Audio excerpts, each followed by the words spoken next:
The Research and Development Committee, constituted by the Khasi Hills Autonomous District Council, held its first meeting to deliberate on the research work project on as many as 20 areas pertaining to the tradition, culture, customs and practices of the Khasi community. Speaking to reporters, Chairman of the committee, Khadc Soshang, informed that the committee will call for applications from researchers keen on exploring various facets of Khasi tradition and culture.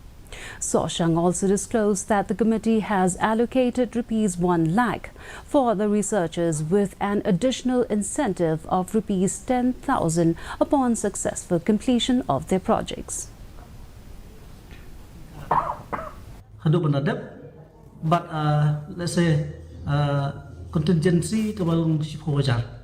kani kabalang la dabirai man ka district ida ban don we representative sakani ka committee pantip nomor 2 kini ki area of research kilong vast kilong pair nakawi ka district sakwi pat te kini ki bantay man sa iyo ban